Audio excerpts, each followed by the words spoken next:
So to start off the conversation, why don't we pick it up where the commissioner left it off, talking about ethics by design. This is a question that I think has been or it's a statement that's been repeated a lot in recent years. David, maybe I'll start with you, because you've been studying how businesses relate to technology and change in relation to technology, not just recently, but for quite a while. Is this idea of ethics new, and in what way do they need to be thinking about this in a new way in relation to what we're seeing in regards to machine learning? Well, it certainly isn't new, and the issues of ethics go back to at least the beginning of the internet and the web, but they come up even more so in this machine intelligence space, just because they're more sensitive issues that become part of it. But I think from a computer history point of view, people talk less about ethics by design than sort of the emergence of new norms. There was a time where we all thought it was a pretty weird idea that you might actually get a date by going on the internet and entering some information. And just a couple of years ago, we thought it was really bizarre that this car would just come by this stranger, you just get in, and they'd take you where you wanted to go. And in all these areas, new forms of behavior have emerged that sort of let people get used to the technologies. And I guess I would just suggest that many forms of machine intelligence fall into that camp, that you may have to get used to a machine diagnosing an X-ray or a machine rating your school paper, things that sound weird, and then people talk about the creep factor, but as you get into those experiences, and if they are generally positive, have benefits, the norms take hold. So there are a lot of design issues in terms of the biases and some of the things that we've been talking about through the morning. But the principal momentum tends to be evolution coming out of use. Hilary, maybe you can comment on that as well. Obviously, this is something that the car makers are thinking about, and they've thought about before, I would suspect as well, because there's a long history of thinking about these trade-offs in safety, for example, and how they make those decisions. Can you kind of walk us through both maybe the historic thoughts on ethics by design as well as how it's changing now? Yeah, so I think everyone who's working in this space, in the automotive self-driving vehicle space, is very aware of the importance of sort of getting it right and making sure vehicles are making decisions that are sort of broadly acceptable to society. And so I think having a conversation about ethics by design is completely appropriate. I mean, one of the things that I thought would be interesting to flag here that I think we're struggling with a little bit is, so let's go to a situation where a car has a choice of hitting a cat or hitting a child, okay? Neither is ideal, but it's a cat or a child. I think we would all agree that it would be not okay if consistently the car is hitting the child rather than the cat, right? That's probably something we would all, I mean, maybe you really like cats and children, but generally I think broadly society would think hit the cat, not the child. So that's easy. The question is, every once in a while, when a human is driving and is posed with that same challenge, the human zigs when they should zag, right? They make a bad decision in that moment and they hit the kid rather than the cat. And we have a really high tolerance in our society for humans in a moment of panic making maybe not the best decision when they're behind the wheel of a car. And the question is, when the machine makes that mistake, when the machine zigs rather than zags, is it going to be sort of a strict liability standard? It zigged, it should have zagged, or are we going to apply some sort of reasonable person standard, to the machine that's making the decision rather than a human? And I think that's actually where ethics by design is obvious. I mean, I think anyone who's working in the AI space, and certainly the self-driving car space, is thinking very long and hard about ethics. I think those sort of meatier questions are where we need policymakers to step in and help us figure out. Okay. Terah, let me bring you in on this. You got through, I think, doing one of the most interesting projects in government, which was, soliciting input on AI and the future in this space. And I know you've just put out your report of this. Based on the feedback you received, how are you guys thinking about that concept? Where do you think we can go from here? It's a great question. So we, for those of you who don't know, the Office of Science and Technology Policy of the White House just finished a series of public events that were meant to spearhead a conversation around the different policy issues at hand in this space of AI.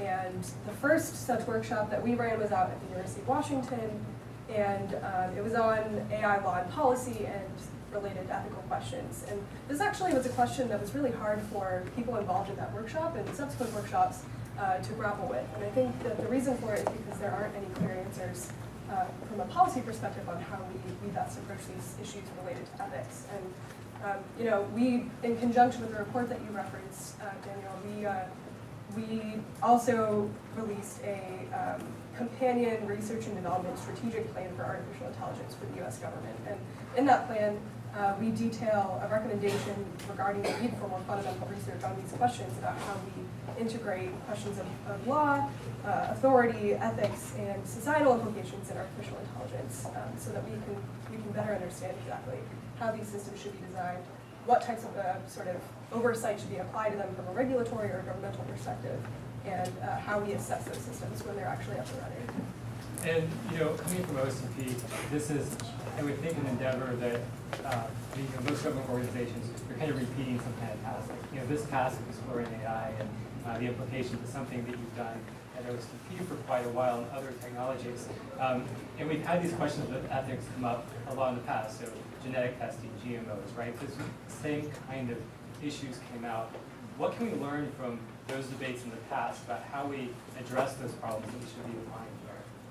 Yeah, it's a great question. So the administration also just recently updated, for the first time in, I think, over a decade, the regulatory framework for biotechnology issues as well. And clearly that could be a potential parallel in terms of how emerging technologies should be thought about related to ethical questions. And I think that we find that the most important aspect in policy conversations around these issues is actually involving the public, which was the primary reason why we did extensive public outreach on the subject of artificial intelligence at the outset of our policy process on this subject.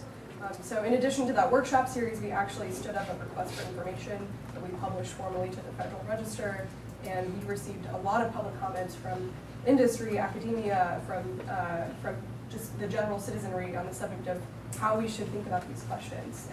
And when we were generating the report and going through the thought exercise of how to approach these issues, that public input was foremost on our mind when we were sort of brainstorming next steps on this issue. But a lot of points have been made previous, even to this panel, and we just heard Commissioner McSweeney talk about the interesting and unique aspects of emergent technologies like this. A good example in the car space actually is we just had the Department of Transportation Secretary Anthony Fox come in for a discussion with the White House Chief of Staff Dennis McDonough on the subject of the future of aviation technology and drones. And in that policy conversation, Dennis asked Anthony, when you were applying for this job, essentially when you were getting confirmed, roughly 3 years ago, mind you, how many questions did you have in your confirmation hearing or in your courtesy call to senators about the issues of drones or automated vehicles? And the secretary's answer to that question was 0, which is just gives you an idea of the types of sort of renewal in the policy conversation that we've had just in recent history in the past couple of years on these questions. Yeah, one of the things we do is we work with a lot of large companies, and they wrestle with these issues of value versus liability all the time, and they tend to run into this problem of the perfect being the enemy of the good. And so you look at something like the self-driving car, and you can easily see that humans are terrible drivers, and there's carnage all over the place. And having a machine that is demonstrably safer than humans is a fairly straightforward thing to do. But making a machine that has no accidents is almost impossible. And yet, when you look into the marketplace, the one accident that a Tesla or others will have will get 1,000 times more headlines than the worst car crash in the world. So you have these sort of competing standards, and from a lot of the companies we work with, there's a form of paralysis that comes out of that, because they see that the punishment can be so severe. And so from ethics, from a policy point of view, some way of balancing the real greater good versus sort of headlines is worth thinking about. Yeah, and so I think one of the questions that comes up here when we think about policy is how do we design policy in a way that's both kind of promoting us to move continuously in this positive direction of more safety, better automation, but not creating an unfair playing field so that when you're making the switch from human to automation, that there's not some kind of policy barrier there. So, if you're talking about scheduling, if on the policy side, it's somehow different if I copy a human assistant named Amy versus a virtual one. Can we make it so the policy is neutral in that regard? Have you seen challenges in that space before, David? And I'll also just open this up to Hilary and Terah. How are you guys thinking about that aspect of policy where you want to create standards, you want to make it better, but you don't want to differentiate? Well, I mean, our clients live in the dual world of machines and humans, so they deal with customer support issues all the time, and most of them are still in an environment where the optimal results tend to come from some combination of machine capabilities and human interventions, and that's true from everything from high-end diagnoses to customer service. So I don't think there's a tension between the machines and the humans right now. There may well be in the longer term, as you started talking about replacements and things, but right now, the benefits of machine augmentation, enhancement, or whatever you want to call it, are quite dramatic, and so the gains are real and the concerns are still mostly speculative. Yeah, I would just build on that by saying that I think that from a policy perspective, the way that we think about these issues is whether or not they present a unique risk or challenge above and beyond general operations that would be done by, for instance, a human as opposed to with a machine. And a good salient example of this is actually in the unmanned aircraft system space. I think it's not necessarily pure computational AI at this point, but it's still an interesting regulatory question mark for us when we think about truly autonomous aircraft systems being integrated into the national airspace system. The way the FAA is approaching that regulatory question is by applying the same safety standards exactly to these unmanned aircraft systems as they have been with traditional manned aviation. And for that, for us, that means a 10 to the minus 9 safety standard. It means you as a passenger, when you embark on an airline journey, getting off at the other side of your gate with full expectation that you will do that, or boarding your aircraft, that is, with that full expectation. And I don't think that we anticipate that safety standard will change. And the way that you evaluate these machines is different because inherently they are different systems, but we still will apply similar sort of risk analyses paradigms to the way that we think about those things. And then I'm sure that will also translate to computational space as well. Yeah, so I would agree with everything you just said. I mean, I think the fundamental question for policymakers is to regulate or not to regulate, right? And I think probably all of us, a lot of us in this room, and certainly probably those of us on the stage, think that it's not about regulating. It's about regulation's appropriate when there's sort of a genuine risk of a sort of real harm, right? Versus some potential risk of a possible harm, or something like that. And so until we have sort of demonstrated harms and real risks of those demonstrated harms, it's probably appropriate for policymakers to take a step back. There may be real risks, and they may make themselves evident at some point, and then maybe that would be an appropriate time for policymakers to step in and figure out what the regulation is going to look like going forward.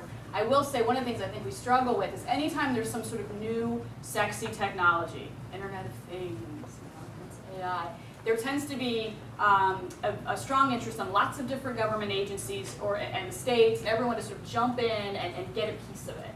And I do think that we've learned the harms of that in the past, and it's important for upfront for there to be sort of coordinated cross-agency work in these spaces to make sure that agency A is not telling you to do something different than agency B is telling you to do.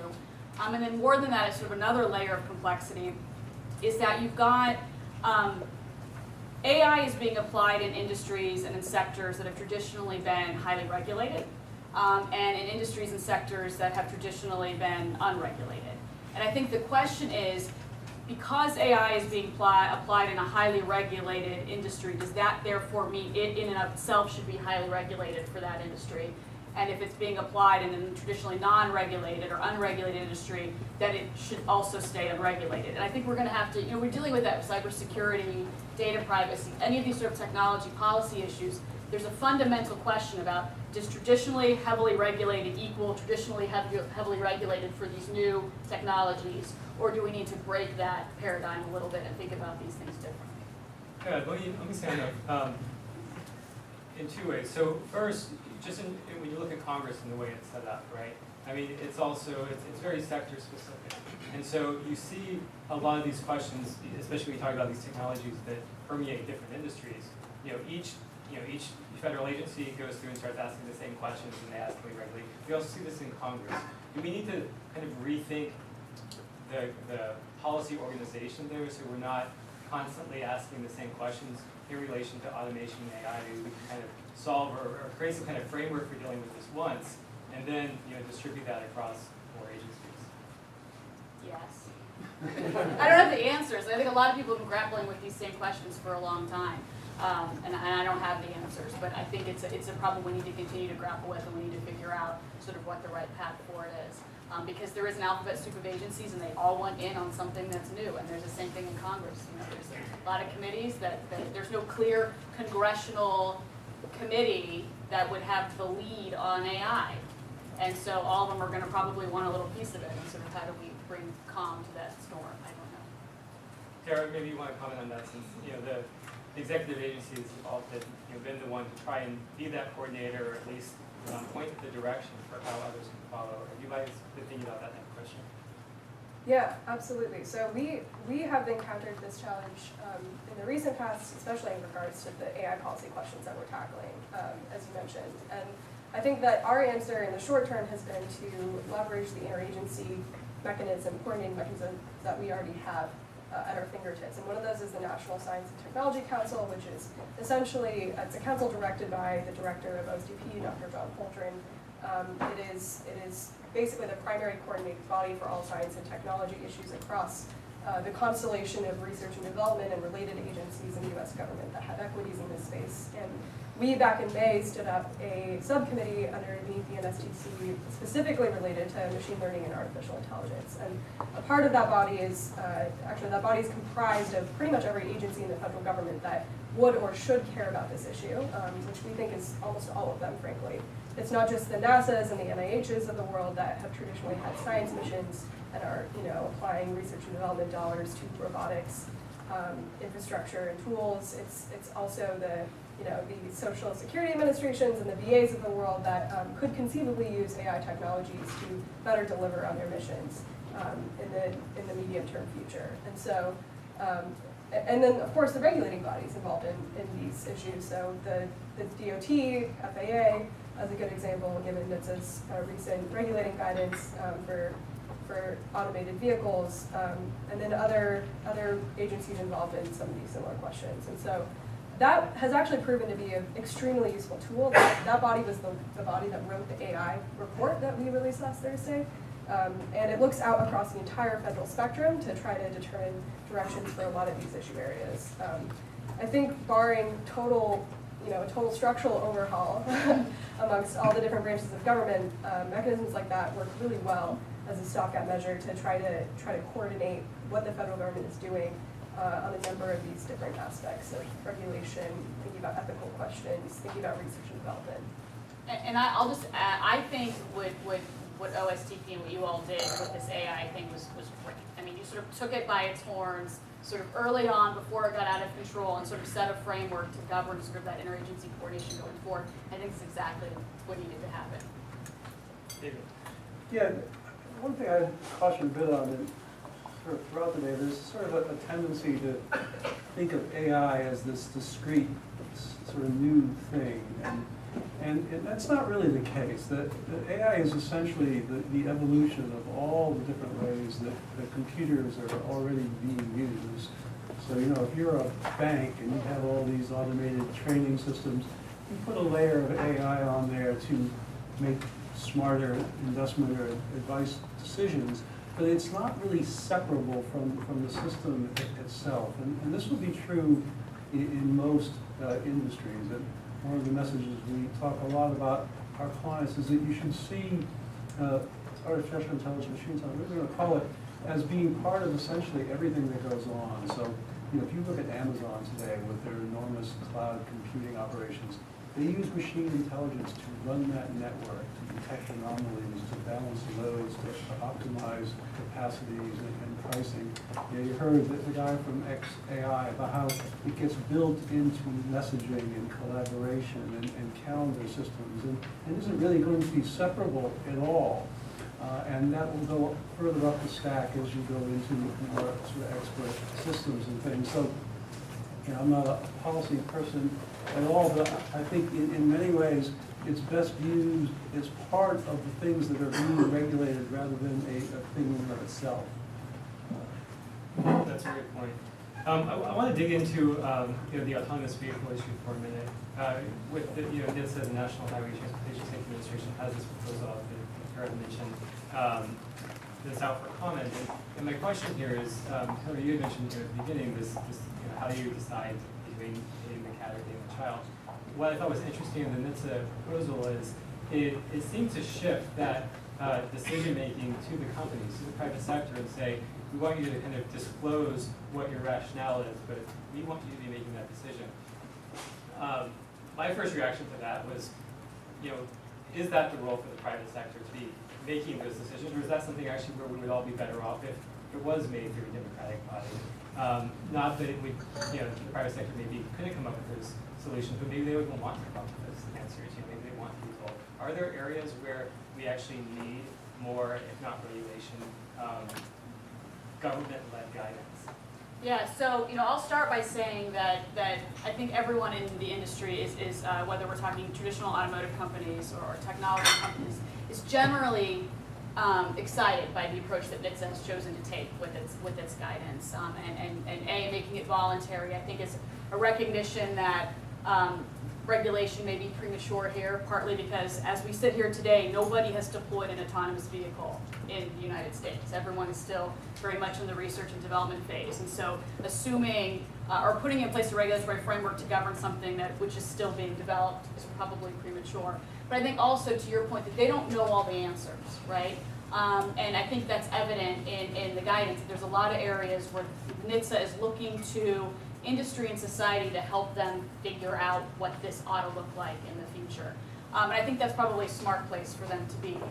What we have noticed is that there are a few sections, and ethics being one of them, that is very ambiguous. You read it and it's ambiguous. It's clear that they don't have all the answers. And the question of how we get from where we are now to where we need to be, I think is an open question. I think when we're dealing with the testing scenarios, which is largely what we're dealing with today, it may be appropriate to look to industry to say, tell us how you're thinking about this. That'll help educate NHTSA. It'll help educate the public about sort of how companies are approaching these tough challenges.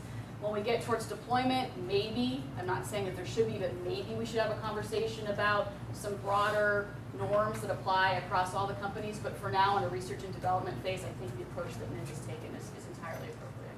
Yeah, because a lot of the discussion's been about the car companies and their obligations, but we haven't had a lot of clients in the insurance business, and they see this as their issue.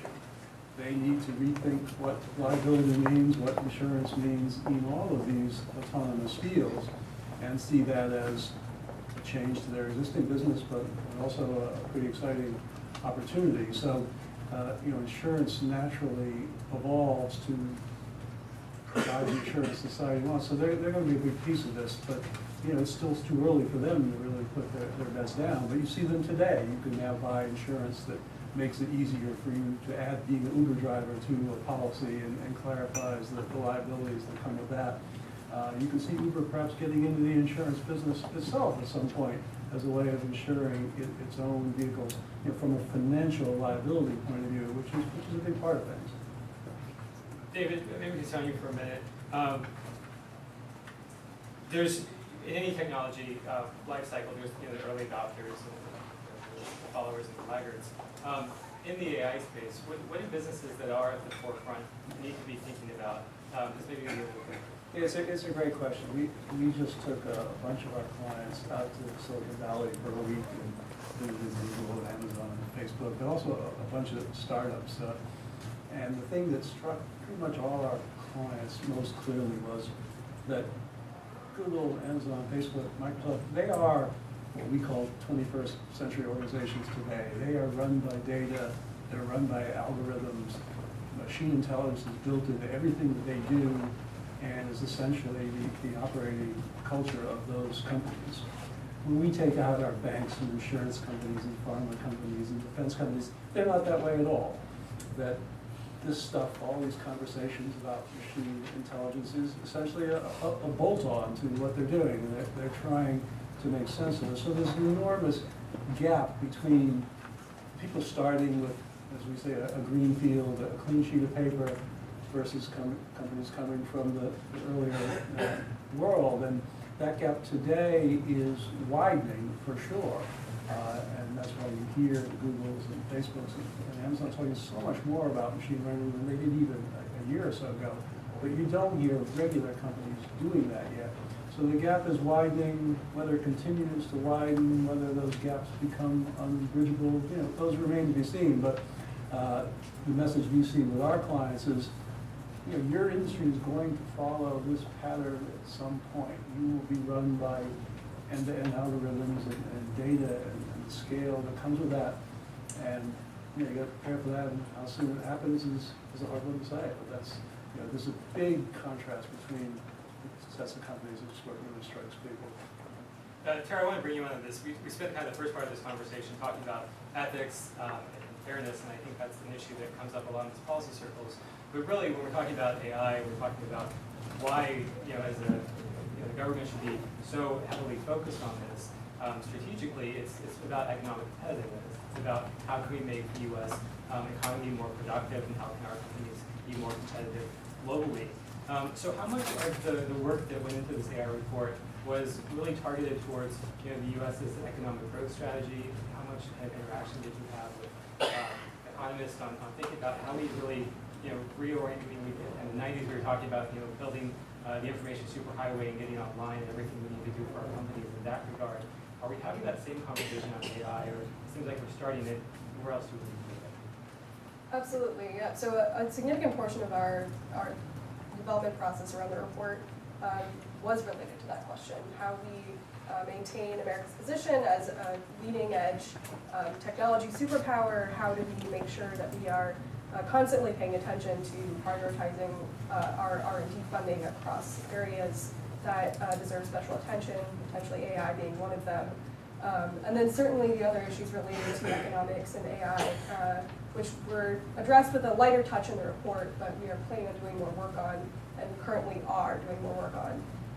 We're at the center of the policy conversation as well, which has to do with the impacts of AI on our economy, not just in a positive way, but also in a way that allows us to, as policymakers, help mitigate potential negative effects of artificial intelligence as it sort of enters the market, and we see potential displacement of workers in the labor market and other issues. So it's certainly something we're thinking about every single day. It's something that was at the center of this policy discussion, and I think will continue to be at the center, and certainly will, I hope, be a focus of the next administration as well. Can I add on to that really quick? The earlier part of what Terah was saying about the opportunity for the U.S. to be a leader in this, I think, is an important one. And just to support that, so Toyota recently announced, about a year ago, announced the formation of an AI company. Toyota made a decision to put $1 billion, billion with the B, into this company, but also made a surprising decision, I think, to a lot of folks to headquarter and locate that company entirely within the United States. So it is headquartered in Palo Alto with offices in Cambridge, Massachusetts, and Ann Arbor, Michigan. And I think what that sends is a very loud message that a company that's headquartered in Japan would choose to place this $1 billion company wholly within the United States. Speaks a lot about where Toyota at least sees a lot of the cutting edge work in this space happening, and the major universities who are doing amazing work in this space that we can tap into. And the CEO of this new company, interestingly, maybe to some folks, is a guy by the name of Gil Pratt, who used to be the head of DARPA's Robotics Challenge. So we've been bringing somebody who has experience with the government in to lead this company. Very sort of U.S.-centric approach, which I think is just an interesting side note in this broader conversation about economic development in the U.S. Yeah, it's all true, but if you talk to people in Silicon Valley today, this is their single biggest concern. And if you go to a artificial intelligence conference, like one of the big ones they have, you will just look and you will see that the nationalities of the people in that audience are over 50% Asian or Indian. And so the talent and the education and the training is visibly changing in the marketplace. And so that is certainly a competitiveness concern in the longer term. And if you look at what's going on in terms of companies in China today, I don't know how much people follow it, but the Chinese decided quite a while ago to not follow the global pattern. They weren't going to let Google and Microsoft and Amazon and Facebook just walk in there and dominate like they have in most parts of the world. And they set up their own equivalents, Baidu's and Diddy's and others, Tencent's going on. And they set up their own companies, and those companies have all flowered, and they've become powerful, rich firms, and they're all doing their own quite important machine intelligence work, and set up really another center of gravity there that has not really existed. And other parts of the world are watching that in India particularly, which is sort of between the two models, is looking at, maybe we should take more of that Chinese approach and leverage our own talent in our own backyard, and certainly Russia and other places looking at it from that perspective too. So the competitive angle is huge, and Silicon Valley has been great and has dominated and dominates this field tremendously today. But there are more challenges on the horizon than there have been in other periods, so it's something on people's minds for sure. And what should the U.S. government, I'll turn this to you, Terah, what should we be thinking about in terms of the proactive steps we can take to stay competitive, to ensure that small businesses are using it, to ensure that we need to have new R&D programs in this area, increase funding? Did you all look specifically at how we compared to the type of spending out that we were seeing earlier? Yeah, so I wanted to actually, given the last conversation that we had, double down on the workforce development point, because I think that is mission critical to us maintaining our leadership in this field. And it's something that we spent a long time, again, thinking about in the development of the report, and certainly in the broader AI policy process that we've been running. It plays into a lot of the ongoing work that this administration has stood up related to preparing the future generation of innovators to ascend to become the next generation of scientists and technologists in the U.S. We have several initiatives that are specifically focused on computer science, for instance. We have a CS for All initiative that's pouring a lot of federal funding into making sure that every American school kid gets a chance to study computer science early on in their education, and we certainly are interested in doubling down on concerns related to workforce diversity and inclusion in this field as well, since that is also an issue at hand. But I think more broadly, another big aspect of this is strategic investment in research and development, as you mentioned. And we did a lot of work with offices within the White House and certainly across the federal government in thinking about ways that we could strategically determine priorities in this area. And again, I'll defer this room to the AI Research and Development Strategic Plan, which we wrote with the National Science and Technology Council, which details a number of different priority areas in that aspect. But we think it's a really important thing, and we hope that we'll see some movement, certainly over the course of the next few years in how we think about this. Currently, the U.S. spends about $1 billion on research and development related to AI, maybe 1.1. I think it's moving 1.2 this year. And I think that we will certainly see that increase, as already has increased across a number of different areas in the years to come. Well, just going back to our earlier conversation about regulation too, I mean, one of the things that keeps me up at night is, Toyota made a bold decision to locate this AI company in the U.S. And what keeps me up at night is the fear that we won't do what we've done before, and instead, when it comes to new technologies, instead we will take a very sort of restrictive, cautionary approach to AI because we think it's scary. Not we, but policymakers think it's scary, and that Toyota will regret its decision to have located this company in the U.S. So that keeps me up at night as someone who represents Toyota in Washington, D.C. and in policy circles on these types of issues. And so I do think we have to be careful that we continue to incentivize these type of investments and this type of development in the United States and not push it elsewhere to places that maybe are a little more open-minded.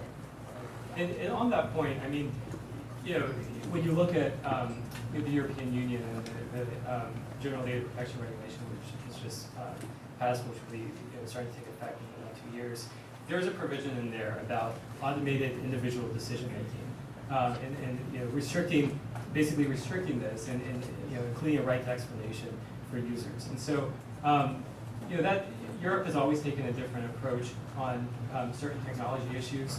We've seen this in the past, not just information technology. The U.S. has traditionally had a different type of response. We've looked at these issues. We've had our own unique perspective.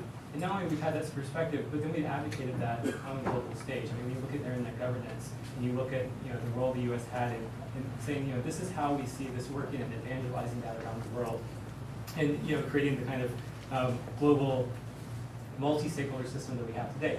Do we need to be thinking about something similar to that in AI, where it's not just that we're figuring this out, but we really need to get at the forefront of thinking in the policy terms what this should look like, and then being out there and kind of leading on the global stage. Because there's two aspects. There's the competitiveness angle of how good U.S. companies are able to be in terms of adopting AI. But there's also, if we are a technology superpower, are there going to be foreign markets that are open to us because they have similar rules? So maybe David. Yeah, sure. I mean, I've been around the business for a while, and the Europeans used to sue IBM in the mainframe days, and they sued Microsoft in the PC days, and now they're suing Amazon, Google, Facebook, and everybody else. And the principal reason of that, if you're frank about it, is jealousy, that they don't like the success they have in their backyard. But there's also differences in expectations of privacy that I would see them as secondary. But the silver lining from American companies in that regard has always been that the customers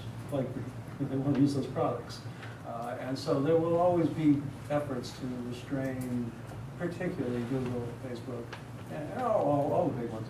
But there is still an enormous support of those companies' products in the marketplace. So I personally don't think you're going to see unworkable barriers come up because they don't have replacement firms.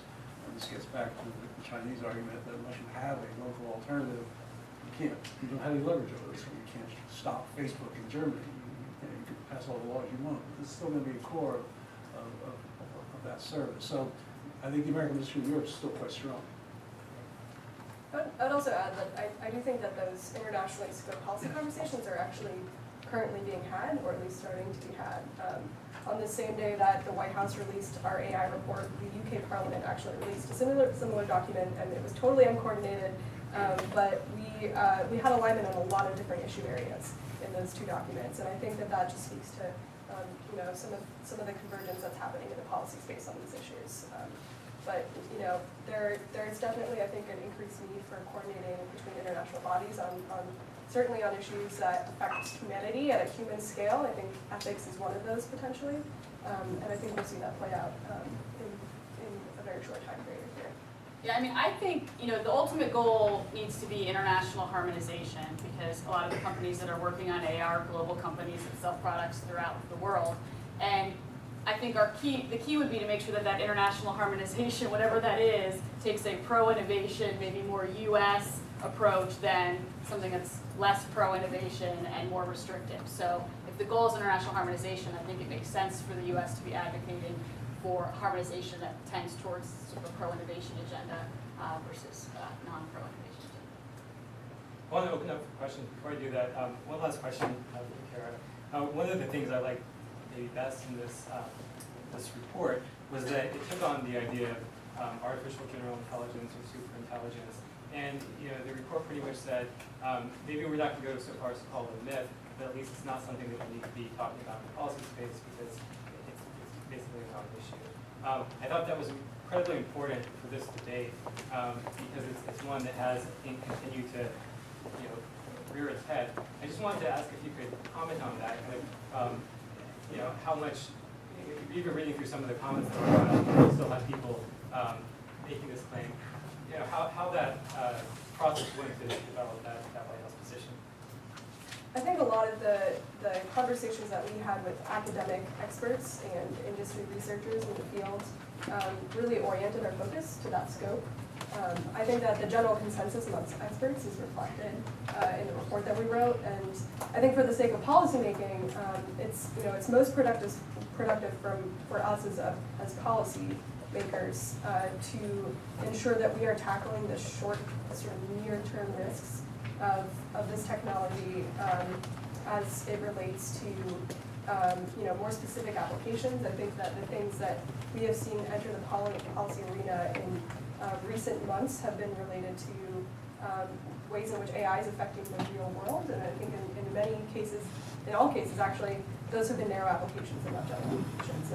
And that's besides the fact that general AI hasn't yet been developed, but I think that for the sake of a policy discussion, we found it most productive to scope our concerns about risks and challenges associated with this technology to that sort of mind frame. And I think that we'll just see what happens, I guess.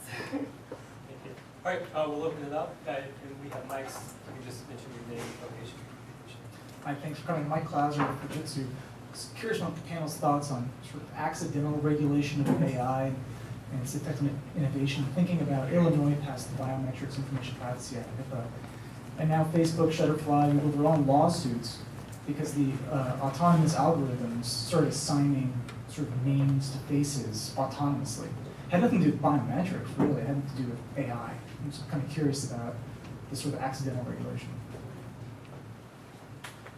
Yeah, I would say that it's a particularly American problem with our multiple levels of government that you see that, and I think it is one of the reasons why certain countries around the world, the Scandinavian nations, Singapore, and New Zealand, other places, actually are moving faster in deploying societal systems along these lines because they don't have quite as many barriers of local layers of government in the way. So I see that as a problem for American system. You see it in healthcare, you see it in lots of things where IDs and all kinds of things that smaller, more cohesive societies tend to have more coherent policies on. So I see it as a problem. Yeah, I agree. Yes, over here. And then Thanks, everyone. I'm Haldome at University of Maryland. So I guess one thing that the conversation tended to focus on was completely automated decision making. But one of the things that I really liked about the OSTP document was the fact that really a lot of these systems are going to be sort of human in the loop or machine in the loop and whatever. And so I'm kind of curious, what so if a machine is providing information to a human to make decisions, it could obviously provide very biased information that's leading to humans perhaps making suboptimal decisions. So I'm curious from a policy perspective, do you see there's being a difference between sort of the fully automated and so on? It's a great question. I think the easy answer is that, frankly, it's sort of a spectrum, right? And we see that playing out in a lot of the areas where we currently are thinking about regulating AI technologies, such as in the AV space. But I think it's really important to acknowledge that fact, which is that as we currently envision the near-term future, at least of artificial intelligence, most of these application areas are going to deeply involve human activity or thought processes or decision-making outcomes. And I think it's really important for us to acknowledge early on that needs to be a consideration in the policy discussions that we have. I don't know. Yeah, I mean, and I can jump in here. So I think you're 100% right. And even in the AV space, so there's the idea, first of all, a human will be in the loop generally because you'll get in the car and you'll tell the car where you want to go. It's not like the car is going to take you where it wants to take you. But there's even another layer of sort of granularity to that, I think, which is, I mean, at least at Toyota, we are pursuing simultaneously two different types of automated systems. One we call chauffeur mode. That's sort of what you think of, the idea, the name explains it, right? You get in the car, there's no driver, and the car takes you where you want to go. The other mode that we're working on, the other type of AI system, is what we're calling guardian mode. And the idea there is that you, as the person, are driving the vehicle. The AI is constantly there, constantly monitoring what's happening, and then steps in when it senses that there's going to be a decision that's being made, or a situation that's going to be problematic, or a situation that you, as the human driver, can't handle the right way, right, whatever the right way is. So we'll jump in. So it's actually very similar technology, whether the car's driving all the time or whether it's monitoring, stepping in when it senses a situation where it needs to step in. But very different models from sort of a potential consumer acceptance standpoint, potential policy, maker regulatory standpoint. We don't know which one is the one that's going to ultimately prevail. It's going to, I think our tendency is to let the market decide let consumers decide what it is that they're most comfortable with in the near and long term. But there's even different models beyond, sort of the chauffeur mode, which I think is worth noting. I think it's a really important question, but I think the answer is quite mixed. If you talk to an insurance company or a bank about their future, they'll say, the lending business should be algorithmically run. There's no need for loan officers, and the insurance people should be able to spit out a policy and price to you without a broker. So they want to move towards a rule-based electronic systems, and with time they'll probably get there. But if you talk to the healthcare people or the university people, the combination of machine and human, very trained doctors and professors is proven to be a more powerful way to go about it. So both are there. But if you look at the big companies, the Ubers and Netflix and Googles and all those, when you're dealing with 1 billion consumers like they are, you don't have any choice but to run it entirely algorithmically. There's no people to call. And so that model is pretty powerful, and just a lot of things will go that way in long enough time. The last thing I'll add too is that I think it's really important for policymakers, and I think we acknowledge this in the report and in other work that we've done, to maintain a really flexible mindset about the policy frameworks that we put in place for exactly that reason, because based on the sector or the application or based on the time frame in which things are deployed, the technology could vary widely in how fully autonomous or semi-autonomous it might be. And so I think for that reason, we've certainly in the regulatory space moved towards a more performance-based approach to allow for greater regulatory flexibility. And I think in other policy arenas, we will start to see similar things happening. Hi, I'm Mallory Hall from Fiscal Note. Question kind of tying back to what the commissioner was saying and underlying tones of what you guys are saying as well. The idea of consumer trust and how we are at this point with the early adopters and stuff. We get AI, we see the thing, it's an obvious no-brainer, but then we're about to get that crux of trying to get that more into other people. So my question to you guys, we have both public and private on the stage, which is really helpful to answer this. What can, say, private companies do to incentivize, especially if their products or something are very AI-centric, and what can the government plan to do to also encourage adoption? As you mentioned also with the car analogy about how if a car makes one single mistake, like Tesla, not one accident, versus all of those huge, we're horrible drivers ourselves, and we compare all those accidents, that standard we have so high, also making it really hard to adopt. How do we overcome that and everything? So kind of open to all you guys. Yeah, consumer trust is so foundational to all of this. Especially I think in the automated vehicle space. What we're finding is, just from an acceptance standpoint, there's a lot of consumers who are really, really excited about this technology, and I'm one of them. And then there are a lot of consumers, probably as many, if not more, of those that are excited, that are terrified of ceding control to a machine to get them to work every morning or get their kids to soccer practice, right? And so, the way we're thinking about this is we're not interested in forcing technology on anybody, but we've got to take consumers on the journey with us, right, to understand sort of what the benefits are, and a key part of that is making sure that the technology is safe and can be trusted and is doing what the consumer expects it to do, whether it's from a data standpoint or a cybersecurity standpoint or just the application of the AI. I think the biggest fear that we have in this space is that a company that doesn't have a lot to lose will jump into this market before the technology is ready and will crumble consumer trust for the technology sort of broadly. That hasn't happened yet, despite some of the response to what happened with Tesla. I would not put in that category yet. But there's a strong risk of one sort of, and I don't want to use the term bad actor because I don't think anyone would do this intentionally, but one actor sort of having ramifications for the technology as a whole. And so I think it's very important that anyone who's working in this space be highly attuned to that risk and the importance of building consumer trust and confidence in what is going to be transformational technology that will save thousands and thousands of lives in the US alone and will give access to mobility to millions of Americans that currently don't have access to mobility. I mean, it's an amazing revolution that we're in the middle of, and we've got to get it right, or we'll put ourselves back many years. Thanks. Over here. Hi there, Shannon with Urban Insights.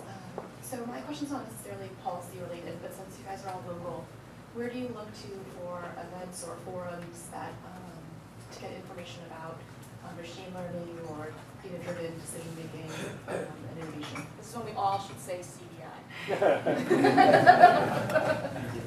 We do run a weekly newsletter. I encourage you to sign up.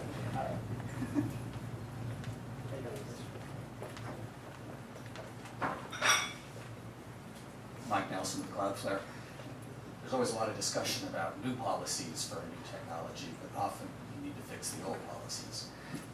In this area, it seems like there's going to be an increasing collision between artificial intelligence systems and copyright, and particularly the old advertiser-supported model. A lot of AI systems get smart by harvesting millions of articles and reading everything that's written about a particular topic. If you have lots of money, you can buy all the rights to all those articles. But if it's millions of articles, it's going to be very expensive, and often your AI system is only looking at 1 out of 100 of those articles. Is there going to be need for some kind of robot exemption to copyright laws? And is there some way we're going to be able to enable AI systems to really harvest all the knowledge that's out there rather than having to deal with 1,000 different paywalls? Of course, Google would say they're already doing that by crawling every document possible and having a new search engine. So I'm not sure there's a difference there, that there's already an effort to have richer, the reason that Google and Facebook in particular are so successful is they have way better data than everybody else. And the Europeans are trying to propose a new type of copyright to stop that practice.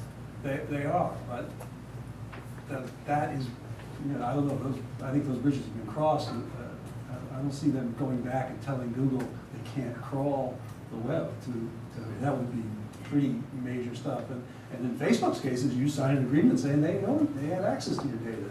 That's the price of signing up. So, unless people rewrite the end user license agreements with Facebook, which is possible, or I think more likely that some new company starts a different thing where you actually own your own data. It looks like Facebook, but there is no central processor of it, and many people look along those lines. There'll be all kinds of new, where I agree with you, there'll be all kinds of people trying to change the balance of power so that the data is closer to the consumer, so that you might own your own healthcare data, your own medical record, your own internet data, your own Facebook data, and that is your data, and you grant permissions in various ways, versus today's more, you give it to these powerful companies and they basically can do what they want with it. And that balance of power may well shift. I don't see it as an AI issue per se. I see it actually more of an open source issue. But they're related. I mean, I think what your question though is getting to sort of more, fundamentally perhaps is the need for data, right, to make all of this work. And it is an area that I think is of particular relevance in the autonomous vehicle space, because most of driving is very, very, very easy, most of it. Small percentage of it is really, really, really hard, and we have very limited data on those really, really, really hard situations. And so I know one of the things that NHTSA is grappling with and is dealt with in their guidance document that they put out a few weeks ago is how do we get to a place where more data about those edge cases, those near misses or accidents that can go into some sort of centralized location that can be accessed by all folks working on the technology, so all of our cars get smarter faster. And so I don't think this data question is going away in any context, in any way, at anytime soon, because it's the what feeds all of this. And you don't have good AI without good and a lot of data. So. So we're almost at time. We have 2 more people who are going to ask questions. Why don't we hear both questions just briefly, and then I'll let the panel respond. So we'll start here. Hi, my name is Hye Wong. I'm a student at Johns Hopkins SAIS. I think the important policy approach that we need is, the broader implications of artificial intelligence and machine learning. Artificial intelligence is taking away a lot of the middle class jobs, and that's going to affect developing countries because the manufacturing sector is a big part of the economic growth. And what is the policy and business approach to some of the broader implications that these kind of technologies bring, other than just technologies themselves? Franz Jagger from Treadstone Technologies in Princeton. What concerns and risks do you have from a policy standpoint for artificial intelligence applications in critical infrastructure, like, for example, energy grid monitoring and control, and something more important, water system quality and distribution? So either whoever wants to take either of those questions. Well, I think I'm happy to tackle it first. I think from the perspective of the White House, that what you explained, which was the social and economic implications of this technology, is certainly something that is front of mind for us as policymakers. I know the entire U.S. government is thinking through these issues. And we had written a section of the AI report that we recently released on that subject specifically, and we are actually returning to it with a more lengthy report coming out of the White House before the end of the year, which we committed to in that report to publish. And I know that there will be some recommendations forwarded through that mechanism, as well as further analysis on the subject. Yeah, and on the critical infrastructure one, it's obviously one of the biggest areas for machine intelligence. And if you ask people in the security, resiliency field, the ability to use pervasive intelligence to detect anomalies, to detect intrusions, to separate false positives from real ones, that is one of the most important deep learning fields. So machine intelligence is a tool that people will attack infrastructure with, but it is absolutely fundamental to their defense. And so you have that sort of ongoing arms race that is there and that we see all around us already. And then on the jobs piece, I mean, I can't stress enough how much the possibility of job losses for drivers is sort of top of mind at Toyota. I mean, it's definitely something that we can't deny as a possible outgrowth of the development of self-driving vehicles, and there are a lot of people who make a living driving. I think there's a tendency when we talk about job losses and AI to sort of sweep it under the rug and pretend that it's not an issue, and it is an issue, and it's something that we as a society need to acknowledge, and then to figure out what the path forward is. I think denying that there's a connection between the two is not helpful to the dialogue. And one of the reasons, I mean, I'm not saying it's why we're doing it, but I mentioned earlier how Toyota's looking at 2 models of AI in terms of a self-driving vehicle. And one of those has a much more profound impact on drivers than the other, right? Chauffeur mode takes a human out of the loop.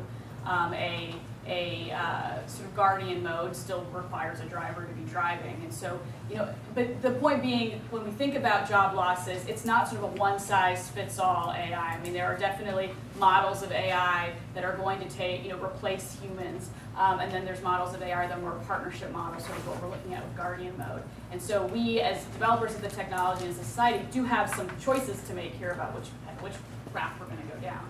Now, I'll note, just to close this, that it's not just about jobs, there's trade-offs here, right? So if we were to go a guardian mode, that no longer solves that problem I talked about earlier about providing access to mobility to millions of people who can't get around today in a car.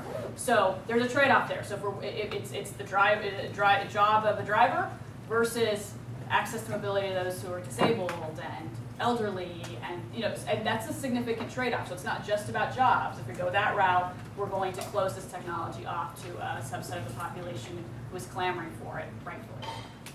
Well, with that, we're going to have to end. Thanks to all of you for being here today and all the great questions. Please join me in thanking our panelists.